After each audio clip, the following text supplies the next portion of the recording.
Hello बच्चों, हमारी class में आपका हार्दिक स्वागत। जैसा कि आपको पता है कि हमने 10th की सीरीज चला रखी है। उस सीरीज में हमने एक टारगेट रखा है कि हमारे पास 10th के 50 बच्चे कम से कम ऐसे हो जो 100 आउट ऑफ 100 लाइक। और वैसी सीरीज मैंने जैसे 12th की एक क्लास डाली है, सिलेबस के बारे में स्ट्रेटेजी बताई थी आपको, उसमें भी हमने सुपर 50 का एक टारगेट रखा है। उसी के आधार पर हम कंटिन्यू अपनी सीरीज चला रहे हैं। अभी हम 10th के लिए थोड़ा 3-4 चैप्टर कर लेते हैं। मैं ये चाहता हूँ कि आपकी जो छुट्टियाँ अभी होगी, जैसे 1 अप्रैल से आपको सभी को पता है कि आपका नया सेशन स्टार्ट हो जाएगा। पहले क्या होता था, जुलाई में होता था, अब क्या हो रहा है 1 अप्रैल से नया सेशन स्टार्ट हो रहा है। तो उस आधार पर आप पहले से तैयार हो। तो हम कंटिन्यू अपनी पहले सिलेबस करेंगे, फिर टेस्ट सीरीज करेंगे, फिर प्रीवियस ईयर क्वेश्चन। मतलब एक बच्चे को जो 10th के हिसाब से आपकी पढ़ाई में जो भी मैं सब्जेक्ट पढ़ा रहा हूँ, जैसे मैथ पढ़ा रहा हूँ, तो मेरी तरफ से कोई कमी ना हो। हर एक चीज़ आपके लिए एक यूट्यूब पर उपलब्ध फ्री ऑफ कॉस्ट करवाऊंगा। क्लियर है बात? तो इसी कड़ी में, इसी सीरीज में हमने 2 चैप्टर कंप्लीट कर लिए। कि पहला किया था हमने बहुपद, फिर 10th का फर्स्ट चैप्टर वास्तविक संख्या, रियल नंबर और पॉलिनोमियल हमने कंप्लीट किया। फिर हमने स्टार्ट किया 2 चर वाले रैखिक समीकरण युग्म, चैप्टर 3। इसमें हमने एक विधि पढ़ी कि 2 अगर रैखिक समीकरण युग्म होता है तो उसको ग्राफ की विधि से कैसे हल किया जाता है, या 2 रैखिक समीकरण युग्म होती है तो कौन सी रेखा प्रतिच्छेदी होती है, कौन सी समांतर होती है और कौन सी संपाती होती है, इनके बारे में जाना। अब बात आती है कि भाई सभी रैखिक समीकरण युग्म ग्राफीय विधि से तो हल हो नहीं सकते। जैसे एग्जांपल के तौर पर कोई बिंदु बी है, कोई बिंदु ए है, मान लिया जैसे ए है, इसके अगर मान लो √3 है, 2 √3 है, तो इनको ग्राफीय विधि से हल कर पाना थोड़ा सा मुश्किल है और सटीक मान भी नहीं आता, क्योंकि उसका ग्राफ थोड़ा सा कॉम्प्लिकेटेड, थोड़ा सा हार्ड हो जाता है। हमें एक करेक्ट वैल्यू चाहिए, तो ग्राफीय विधि से वो चीज़ संभव नहीं है। हाँ संभव है, लेकिन वो इतनी सटीक नहीं है। बात आती है कि ये पूरा मान ग्राफीय विधि, जैसे 2/19 है, बी कोई बिंदु ले लिया, जैसे एग्जाम्पल बुक में दे भी रखा है 3/19। क्लियर है बात? तो इस तरीके से आपको चीज, जो कि ये चीजें ग्राफ की विधि से थोड़ा सा हल करना थोड़ा सा संभव नहीं होता, तो हम इसके लिए कुछ मेथड लाएंगे। मैंने आपको पहले भी बताया था, इसमें रैखिक समीकरण युग्म को हल करने के लिए 2 विधि है। एक तो होती है प्रतिस्थापन विधि, सब्स्टिट्यूशन मेथड, प्रतिस्थापन विधि, और एक मेथड ये फर्स्ट है और ये सेकंड, ये सेकंड और थर्ड। फर्स्ट हमने पढ़ा ग्राफ विधि, ये हमने कंप्लीट कर ली। क्लियर है बात? ग्राफीय विधि वाला एक होता है विलोपन, एलिमिनेशन मेथड, विलोपन विधि या उन्मूलन विधि। ये 3 मेथड हमें पढ़ेंगे। अब हम देखो प्रतिस्थापन मेथड देखें, जो एकदम आसान है। अगर आपने शुरू के 2-3 क्वेश्चन ढंग से देख लिए तो आप आसानी से प्रतिस्थापन विधि को पढ़ सकते हो। ग्राफीय विधि हमने कंप्लीट कर ली, अब हम पढ़ेंगे प्रतिस्थापन विधि, उसके बाद पढ़ेंगे विलोपन विधि। तो क्लास शुरू करते हैं भाई बच्चों, एकदम आराम से धीरे धीरे हम कोर्स को लेके चलेंगे। 2-3 महीने में जैसे छुट्टियां होती है तो उसमें हम अपना लगभग कोर्स कंप्लीट करेंगे, जिससे आपको रिविजन करने में आसानी हो। तो फर्स्ट है मेथड प्रतिस्थापन विधि, प्रतिस्थापन मेथड विधि, या इसको क्या बोलते हैं, सब्स्टिट्यूशन मेथड। मतलब एक चर को दूसरे स्थान पर ना, सब्स्टिट्यूशन मेथड।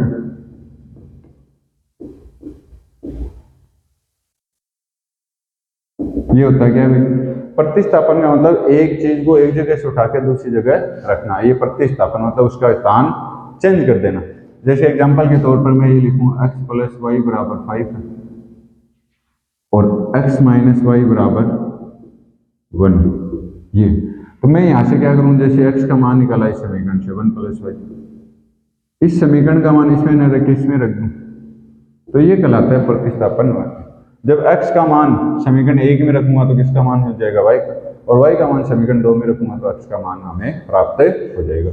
तो ये चीज अगर आपको आसानी से समझनी है तो आपको 3.2 का पहला क्वेश्चन आपको दे रखा है, वो देखो 3.2। फर्स्ट क्वेश्चन है कि निम्नलिखित समीकरण युग्मों को, क्वेश्चन है दे रखा है बुक में देखना, निम्नलिखित समीकरण युग्म को प्रतिस्थापन विधि से हल कीजिए। जैसे पहला क्वेश्चन है कि x प्लस वाई बराबर 14, क्लियर है, और x माइनस वाई बराबर 2। x माइनस वाई बराबर क्या दे रखा है, 4 दे रखा है, क्लियर। ये देख मैंने क्या किया, इसको समीकरण दे दी 1 और इसको समीकरण दे दिया 2, क्लियर। सबसे पहला काम ये करना, यहां से समीकरण 1 ले लो कि 2 ले लो, यहां से हमें x और y का एक मान निकालना चाहिए। आप x का निकालो चाहे y, जैसे समीकरण 2 है उसमें देखो, समीकरण 2 से मैं x का मान निकालूंगा तो 4 प्लस वाई आ जाएगा, क्लियर है बात। इसी समीकरण 3 दे दो, क्लियर। अब काम क्या करना है, जिस समीकरण से मान निकाला है उसमें कभी भी वो मान नहीं रखना, अगर उसमें रखोगे तो वापस क्या आ जाएगा, समीकरण संतुष्ट हो जाएगी। x का मान रखा आपने तो 4 का 4 आ जाएगा, लेकिन जैसे 2 से निकाला है तो समीकरण 1 में रखना है, अगर 1 से x या y का मान निकालना है तो समीकरण 2 में रखना है, क्लियर बात। तो समीकरण x, या मैं लिखूंगा x का मान, वैल्यू ऑफ x का मान समीकरण किसमें रखोगे भाई, 1 में रखोगे, 2 में, 2 से निकाला है तो 1 में रखोगे, समीकरण 1 में रखने पर समीकरण 1 में रख दूंगा भाई, क्लियर बात।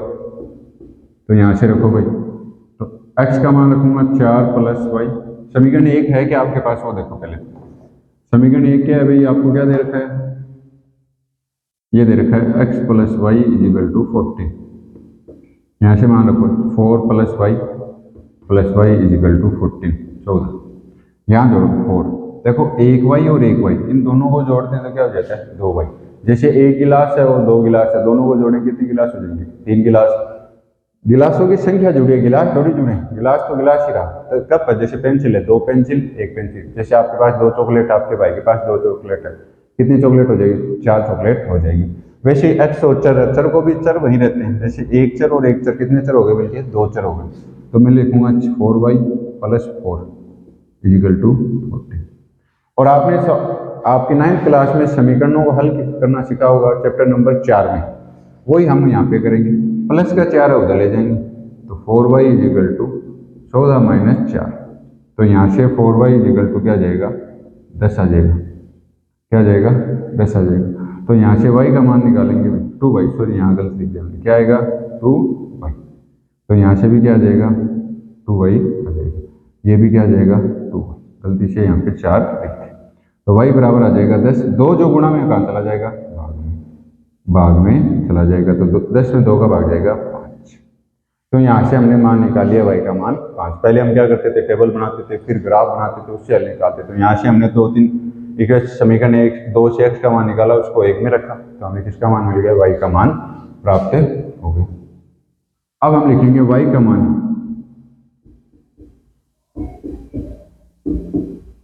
समीकरण 3 में रखने पर, y का मान समीकरण 3 में रखने पर, रखो भाई 3 है क्या यहाँ पे, ये रहा, x बराबर आ जाएगा, समीकरण 3 लिखूंगा पहले 4 प्लस, तो x बराबर आ गया 4 प्लस 5, तो x बराबर आ गया 4 और 5 कितना आ जाएगा, क्लियर है। तो यहाँ से देखो भाई x और y अतः 10, x इजिकल टू 9 और y इजिकल टू 5। अब देखो 9 और 5 को जोड़ूंगा कितना आता है, 14, मतलब पहली समीकरण संतुष्ट कर रही है। मतलब समीकरण का मैंने आपको पहले भी बता रखा है कि समीकरण में कोई भी समीकरण है, अगर समीकरण में x y के मान सही है तो वो समीकरण को क्या करेगी, संतुष्ट करेगी, सेटिस्फाई करेगी। तो 9 और 4 को जो 5 को जोड़ूंगा कितना हो जाएगा, 14 हो जाएगा, और 9 में से 4 5 घटाऊंगा कितना आ जाएगा, 4, 9 में से 5 घटाने 4 आ जाएगा, तो ये अपना क्या आ जाएगा, आंसर हो जाएगा, क्लियर है बात। तो इस तरीके से आसानी से हम क्वेश्चन को सॉल्व कर सकते हैं, क्लियर है बात। इसके बाद है आपका सेकंड क्वेश्चन, इसको क्वेश्चन को ढंग से देखो भाई। अब देखो इसके बाद सेकंड क्वेश्चन, देखो भाई सेकंड क्वेश्चन देखो, हम इसको सॉल्व कर रहे थे, हमने फर्स्ट क्वेश्चन देखा, तो सेकंड क्वेश्चन देखो, s माइनस टी बराबर 3 है, s बटे 3, तो मैं क्या करूंगा, s माइनस टी बराबर 3 को समीकरण 1 दे दूंगा, यहाँ से t का s का मान निकालूंगा, s का मान निकालूंगा 3, माइनस का t उधर जाएगा, क्या हो जाएगा, प्लस का हो जाएगा, क्लियर बात। सेकंड फिर समीकरण मैं क्या करूंगा, इसे समीकरण दे दो 1 और इसे दे दो 2, क्लियर बात। समीकरण 1 और 2 दे दिया और इसे दे दो 3, तो यहां से मैं क्या करूंगा, s का मान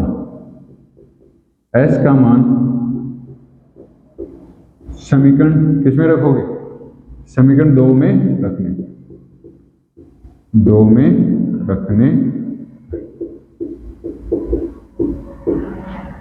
समीकरण 2 में रखूंगा तो s का मान रखो भाई 3 प्लस टी बटे 3 टी बटे 2 बराबर 6। यहां से लघुत्तम ले लो, लघुत्तम लेता 3 और 2, मतलब एक ऐसा नंबर आपको देखना है जिसमें 3 का भी भाग जाए, 3 से भी डिवाइड और 2 से भी। तो बड़ी जो संख्या होती है उसकी टेबल बोलो, 3 1 जा 3, 3 2 जा 6, 6 दोनों से डिविजिबल है तो यहाँ लिख दूंगा 6।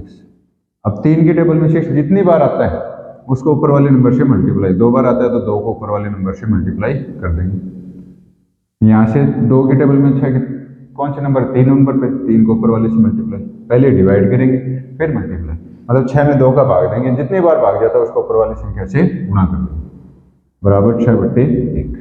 तो यहाँ आ जाएगा 6 प्लस 2t प्लस 3t बराबर 36। ये 6 गुणा में था, कहाँ चला गया, भाग में, तो यहाँ से आ जाएगा 2 और 3 5t, 6 प्लस का उधर जाके माइनस का, तो 5t बराबर आ जाएगा आपके पास 30। t की वैल्यू क्या आ जाएगी 30 बटे 5, तो t यहाँ पे क्या आ गया 6। t का मान 6 आ गया तो उसको समीकरण में 3 में रख दो, तो t का मान 3 में रखो या 2 में रखो, बात एक है, t का मान समीकरण 3 में रखने या 2 में रख दो भाई, एक बार समीकरण 2 में रखने, समीकरण 2 में रखने,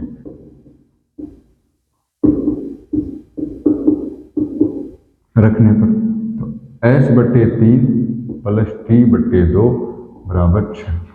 करो भाई, s बटे 3, t का मान क्या निकाला हमने 6 रख दो, 6 बटे 2 बराबर 6, 6 में 2 का भाग 3 बार, तो प्लस का 3 बराबर 6, तो s बराबर आ जाएगा प्लस का 3 उधर जाके माइनस का, तो s बटे 3 बराबर 6 में से 3 घटाएंगे 3 बचेगा, ये 3 भाग में उधर जाके गुणा में, तो 3 गुना 3 बराबर।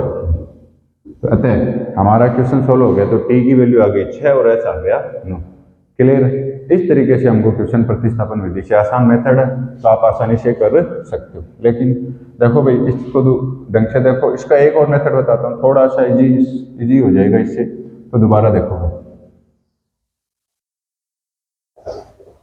ये तो हो गया अपना पहला मेथड। अब दूसरा मेथड देखो, जो आपको आसान लगे वो आप कर सकते हो। जैसे पहली इक्वेशन दे रखी है, मैं लिखूंगा यहाँ पे, इक्वेशन नहीं दी है इसको, s माइनस टी बराबर 3, इक्वेशन 1, s बटे 3 प्लस टी बटे 2 बराबर 6। यहाँ से एलसीएम ही ले लो भाई, 3 और 2 का एलसीएम 6, 6 में 3 का भाग 2 बार, 2 को s से गुणा करेंगे 2s, प्लस 6 में 2 का भाग 3 बार, 3 को किससे गुणा कर देंगे t से बराबर 6। क्रॉस मल्टीपल वज्र गुणा करो, 2 इसको तो पूरा पद को ऊपर, अंश को इधर वाले हर से, इधर वाले हर को इधर वाले अंश से, तो 2s 3t, 6 को 6 से गुणा करते कितना आ जाता है 36 से आ जाएगा। क्लियर है बात। इसको दे दो समीकरण 2। अब यहाँ से क्या करेंगे हम, यहाँ पे मान रख देंगे समीकरण 1 से, समीकरण 1 से s का मान समीकरण 2 में रखने, वैल्यू सेम आनी चाहिए, ठीक। तो यहाँ से जब मान निकालूंगा तो ये समीकरण 2s प्लस 3t बराबर 36 है। s का मान रख दो भाई, s का मान क्या निकाला था 3 प्लस t, बात एक ही, वो भी मेथड सही है और ये भी सही है। मल्टीप्लाई करो, 2 3 6, 2t प्लस 3t बराबर 36, इनको जोड़ो, 5t बराबर 6 उधर जाके सेम हो जाएगा आगे जाके, तो 5t बराबर हो जाएगा, इधर देखो 5t बराबर हो गया आपके पास 30, t बराबर हो गया 30 बटे 5, तो t की वैल्यू आ जाएगी आपके पास 6।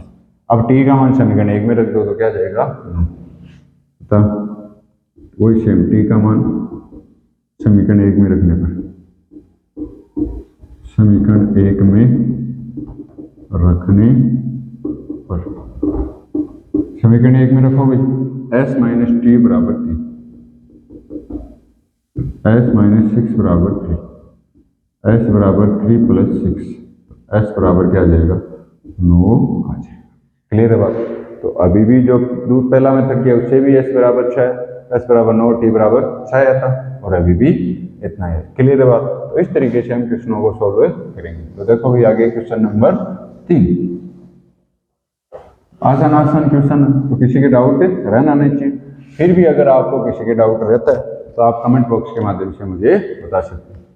इसमें देखो भाई तीसरे में 3x माइनस वाई बराबर 3 है, इसको समीकरण दे दो 1, 9x माइनस 3y बराबर 2, 9 है तो इसे दे दो 2। क्लियर है बात?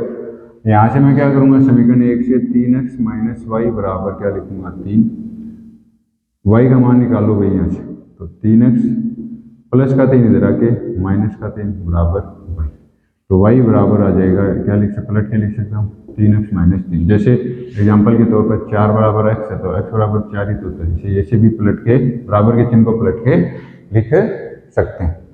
अब इसके समीकरण दे दो, तो यहाँ से y का मान समीकरण 1 में रखने पर, रखो भाई समीकरण 1 में रखो, 1 से निकाला 2 में रख दो, 2 में रखने पर रखो भाई 9x माइनस 3, 3x माइनस 3 बराबर 9, 9x माइनस 9x, इसको मल्टीप्लाई करेंगे, माइनस 3 को प्लस 3x से करेंगे, माइनस 9x आ जाएगा, माइनस माइनस प्लस 9 बराबर 9, 9 से 9 कट गया तो ये आ गया 9 बराबर 9। जब ऐसे कोई क्वेश्चन आ जाता है भाई, ये मैंने आपको इसलिए बताया, इस प्रकार का अगर क्वेश्चन आ जाए जहाँ पे पद अचर पद क्या जाए दोनों बराबर आ जाए और x क्या कट जाए तो ऐसे कंडीशन में समीकरण के क्या होते हैं भाई, अनंत हल होते हैं। जैसे कि क्यों भाई, इसमें देखो कॉमन ले आप एक बार, 3 का भाग दो तो 3x माइनस वाई बराबर 3, दोनों समीकरण क्या है भाई एक ही, बस गुणांक अलग अलग है, दोनों समीकरण क्या है एक ही। जब एक ही समीकरण होती है तो समीकरण के क्या होते हैं, अनेक हल होते हैं। तो हम लिखेंगे होता है समीकरण के अनेक हल होंगे, अनेक हल या अपरिमित रूप से अनेक हल होंगे। क्लियर है बात? तो इस चीज का आपको ध्यान रखना। क्लियर है? तो इस तरीके से हम स्टेप बाय स्टेप क्वेश्चनों को सॉल्व करेंगे। यहां तक क्लियर हो गया भाई सभी?